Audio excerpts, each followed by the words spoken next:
So, sunburn, alam niyo ang sunburn, naririnig ko lang yan doon sa mga nagbi-beach.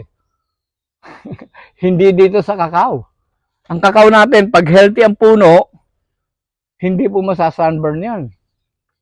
Kaya po ako, malakas po ang aking naturalesa na hindi ko po kinokontra yung mga sinasabi nyo. Salamat po doon sa mga comment ninyo. Pero ito po sa akin through my experience, at doon din po nangyari sa training namin sa Cacao Doctors Training sa Davao, doon sa Philippine Coconut Authority, magtanong po kayo doon sa mga gwardiya kung merong namatay na kakao. Wala po. Buhay po lahat ngayon. After 1 year ng training namin, binalikan ko yung na-prune ko na over-pruning daw, sabi ni Val Turtur. Oh, ano sabi niya? After 1 year, namatay yan, babayaran mo ako ng 10K. Sabi ko, yes sir. Hindi niya alam, after 1 year, lumindol pa nga nung naandun kami sa Davao, 3 kami, si Relvin Paragua, saka si Eddie Takber. May picture akong papakita dyan sa inyo, hanapin ko lang.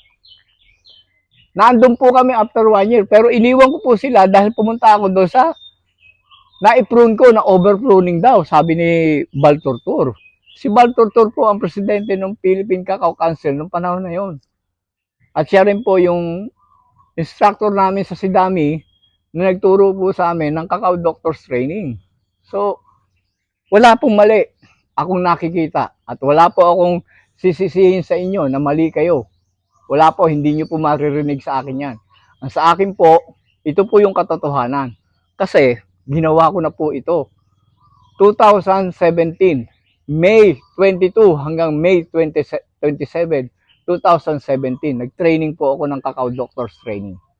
So, kung ano man po yung kakulangan ko sa mga beginners, open po yung cellphone ko, 24/7. Tawag lang po kayo kung meron po kayong katanungan. Wala pong bayad. Sasagutin ko po kayo. At kung meron po kayong mga queries, kung meron mga questions, isend nyo lang po sa ating website para masagot ko, matulungan ko po kayo sa inyong mga problema. So ito po, nakita nyo, hindi ko nilinis Kita nyo yung dumi, kita nyo yung mga gumagapang, naandyan po, wala pa akong nilinis.